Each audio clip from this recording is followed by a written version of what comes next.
Help is here because Democrats are delivering on our promises, just as we said in the campaign.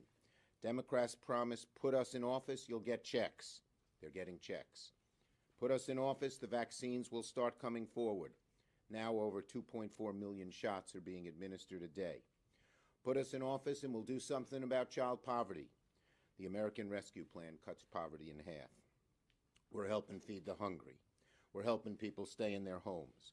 We're helping our neighborhood restaurants and small venues weather this awful COVID storm. The American Rescue Plan is something every Democrat is obviously very, very proud of. We all came together and we got it done. And there's so much here for us to talk about. President Biden, Vice President Harris, members of the Biden cabinet are barnstorming the country to tout what's in the bill. Democrats kept our promise and we're delivering real help to working Americans. Something not even talked about, the pensions. Last week, a gentleman, construction worker, depending on his pension, actually a Teamster, but he works in construction, depending on his pension, was teary-eyed. He said, if my pension goes down, I don't mind that it hurts me. It hurts my spouse, my wife, my children, my parents. They're all depending on me. Please save it. We've saved it. We've saved it. So, we're doing our job as promised. When we got into office, when we became the majority, everyone said, how are they going to get it all done? You got to confirm the cabinet. You got to do an impeachment trial and pass AARP. Well, we have done an impeachment trial. We passed AARP. And with the nomination of Mr. Walsh, every cabinet secretary will have been installed, all 16. So we've kept our promise. And so many other good things. Native Americans have far too long been neglected at the cabinet level. Now there's a strong voice in Deb Haaland.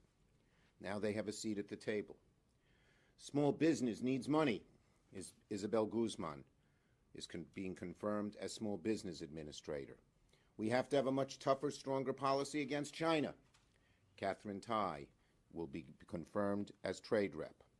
And on Thursday, we'll confirm Javier Becerra to be HHS Secretary, and the House will send us a bipartisan bill on PPP. We Senate Democrats support it unanimously. We want it to move as quickly as possible. I just hope our Senate Republican friends will agree to pass the PPP extension without delay so that small businesses that need our help won't fall through the cracks. Senator Durbin. Let me put my mask back on. And Senator Durbin, with or without mask, as of his choosing. Sans mask, as we say in Illinois. As they say in Chicago. 12 years ago, you remember when Mitch McConnell pronounced the beginning of the Obama administration the one-term presidency, and then set out to deny any Republican votes for anything Obama wanted. It went on and on and on for months and even years. It was frustrating to be a senator, even worse to be an American looking to the Senate for results. So what plan do the Republicans have in this round? It appears it's the same McConnell playbook. We are not going to play. We are not going to participate. And look what happened. We passed the American Rescue Plan without him. And the American people now get a look at what Mitch McConnell and his Senate Republicans refuse to support. It addresses the most fundamental concerns families have across America. First, the pandemic. Second, the economy. And third, a myriad of other issues, whether it's schools ready for kids or whether it's individuals that receive enough cash to make it through the next few months. These are the bottom line issues for America, and McConnell stays on the sidelines. He refuses to participate. I hope he's wrong. I hope enough Republicans decide this is not the right approach, that they'll join us in bipartisan efforts. There are many things we can't do by reconciliation. We need a bipartisan approach. And I hope they'll see that in the best interest of this country for us to come together. And the argument that this bill, this American Rescue Plan with 1.9 trillion or so, is full of pork, is full of beans. When you get down to it, this bill really does what it says it does. It helps the Americans directly. No sleight of hand, no hidden tricks. It just basically comes through with the money when they need it. It's not only good for them, It's not only good for our communities, but it's good for America. The economists tell us we need to get up off the floor and move forward again together. We're going to do it with the American Rescue Plan. Senator Murray.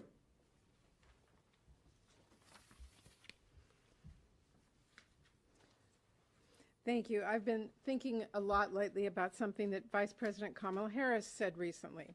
She made the point, and I'm paraphrasing, that while we've got to get back to normal when it comes to things like sending our kids off to school safely or hugging our kids and grandkids who aren't in the same household, visiting family from out of town, and just not having to worry about a terrifying, deadly virus, we've also got to recognize that going back to normal doesn't make sense when normal wasn't working in the first place.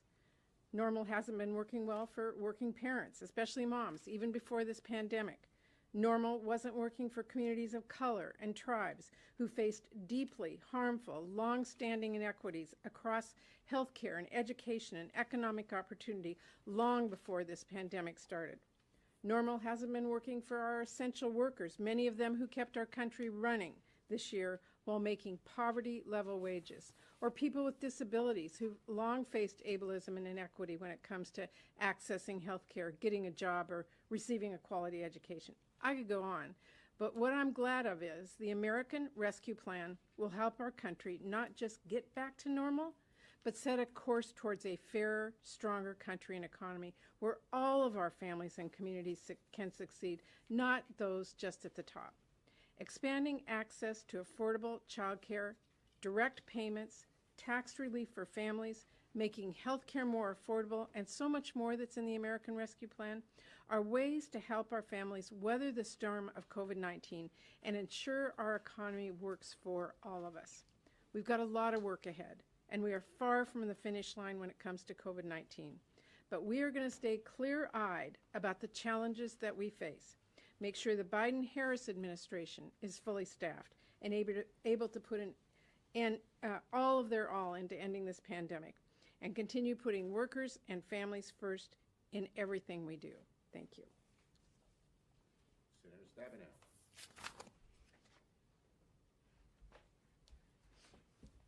Thank you. Help really has arrived for the majority of people in our country, and certainly for the majority of people in Michigan, and that's why I want to speak to for a moment. Consider a single mom who has two young children, a 3-year-old and a 6-year-old. She lost her job a number of months ago because of the pandemic. She's been worried sick, wondering how she's going to pay the rent, keep the heat on, which becomes an issue in Michigan in the winter, as well as making sure that lights are on and buy groceries for her children. Well, today, things have changed for that Michigan mom. When she checked her bank account today, she had an additional $4,200 in her bank account. Just think about what that means. She can make the rent. She can pay some critical bills, even buy some new shoes for her children who seem to grow out of them every single week. And that's just the beginning, because the American Rescue Plan goes far beyond $1,400 checks. This mom has been surviving on unemployment, and now she knows that this support will last until September, and she'll continue to get an additional $300 a week. Like so many other Americans, when she lost her job, she lost her health care. Not anymore. The American Rescue Plan is paying for her COBRA payment for the next 6 months. She no longer has to worry about her family that they'll lose their home because the American Rescue Plan provides emergency aid to cover back rent. And she's less worried that they'll go hungry because SNAP benefits alone have increased by about $75 a month for her family, which is critically important when she goes to the grocery store. The American Rescue Plan also helps cover the cost of child care so she can have some help while she's doing a job interview. And she's relieved that her first grader is going to be able to go back to school full-time because his teachers and his bus driver and the other people that work at the school will be able to get vaccinated, and they'll address other safety measures under the funds in the American Rescue Plan. So today, a lot has changed for this Michigan mom. She no longer feels alone.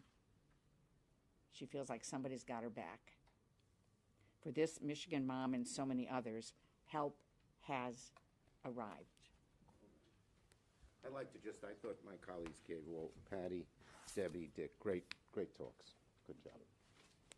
Yes. Can I ask if you have a response to Leader McConnell saying today that a change in the cloture rules would turn the Senate into a 100-car pileup with nothing moving? And secondly, on that point, do you agree with Senator Durbin's view that the filibuster has become the Okay, death let grip me of answer democracy? both. First, Senator McConnell is always looking for a diversion. He knows how popular ARP is. He knows he and his whole caucus opposed it, and that the American people, even Republicans, we just surveyed in New York State, 55% of Republicans are for the ARP now that it's passed. So he's always looking for a diversion. As for the issue, we Democrats, all of us, believe we need big, bold change. As I've said before, we hope our Republican colleagues will work with us to produce that change. We will try to get them to work with us. But if not, we will put our heads together and figure out how to go, and everything is on the table.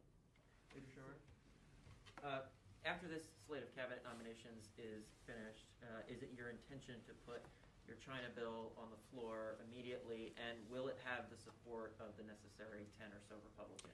Well, first, we are going to sit down and talk to our caucus is going to sit down and talk together about where we should go next. Right now, we're still filling the president's cabinet, the last few nominees, and that'll take this week and next week, as well as passing PPP.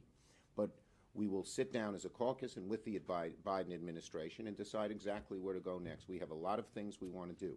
On the China bill, we have good bipartisan support on that.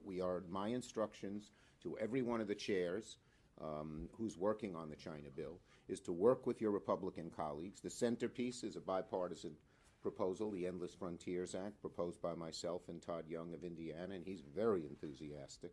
The semiconductor piece is bipartisan. Lots of the other parts of it are bipartisan, and we hope to have it as a bipartisan bill. Nope, she's next.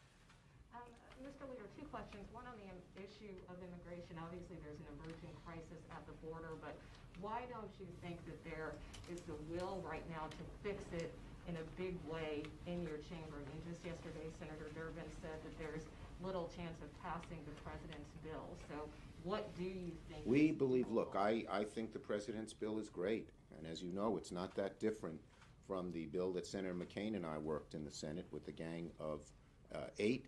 Dick Durbin was a member of it. And so we're going to try to do everything we can for as bold an immigration bill as we can get. Plain and simple. We'll see where our Republican colleagues are. Next. No. On Friday, you called on Governor Cuomo to resign, but earlier in the day, you had not reached that point.